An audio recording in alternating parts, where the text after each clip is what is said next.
ஸ்ரீமதே ராமானுஜாய நமக. நாலாயிர திவ்ய பிரபந்தம். முதல் 1000 பெரியாழ்வார் பாசுரங்கள். இரண்டாம் 10 பாசுரங்கள் 118 முதல் 120 வரை. பூச்சி காட்டு விளையாடுதல். 118ஆம் பாசுரம். மெச்சு ஊது சங்கம் இடத்தான் நல்வே ஊதி பொய்ச்சூதில் தோற்ற பொறை உடை மன்னர்க்காய் 10 ஊர் பெறாது அன்று பாரதம் கைசெய்த அத்தூதன் அப்பூச்சி காட்டுகின்றான் அம்மனை அப்பூச்சி காட்டுகின்றான்.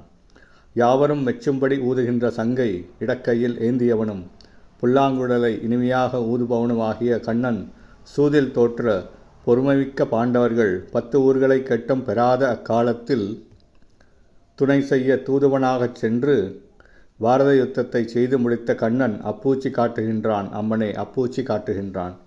119ஆம் பாசுரம். மலைப்புரை தோள் மன்னவரும் மாரதரும் மற்றும் பலர்குளைய 100 வரும் பட்டழிய பார்த்தன் சிலைவளைய தின்தேர் மேல் முன்னின்ற செங்கண் அளவலை வந்து அப்பூச்சி காட்டுகின்றான் அம்மனை அப்பூச்சி காட்டுகின்றான். மலையை ஒத்த தோள்களை உடைய அரசர்களும் பெரிய தேர்வீரர்களும் மற்ற வீரர்களும் கௌரவர்கள் 100 பேரும் நடுங்கி அழியும்படியாகவும் அர்ஜுனனின் வில் வளையும்படியாகவும் கண்ணன் தேரோட்டினான்.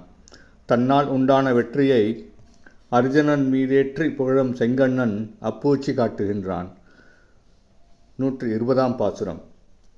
காயும் நீர்ப்புக்கு கடம்பேறி காளியன் தீய பணத்துச் சிலம்பு ஆர்க்கப் பாய்ந்தோடி வேயின் குழலூதி வித்தகனாய் நின்று ஆயன் வந்து அப்பூச்சி காட்டுகின்றான் அம்மனை அப்பூச்சி காட்டுகின்றான்.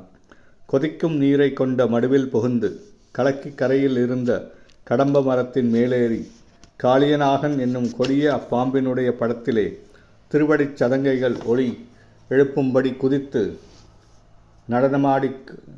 நடனமாடினான் கண்ணன். ஆயர்கள் மகிழ குழலை ஊதினான். இவ்வாறு யாவரும் ஆச்சரியப்படும்படியான செயல்களை உடையனாக திகழ்கின்ற கண்ணன் அப்பூச்சி காட்டுகின்றான் அம்மனை கண்ணன் வந்து அப்பூச்சி காட்டுகின்றான். ஸ்ரீமதே ராமானுஜாய நமக.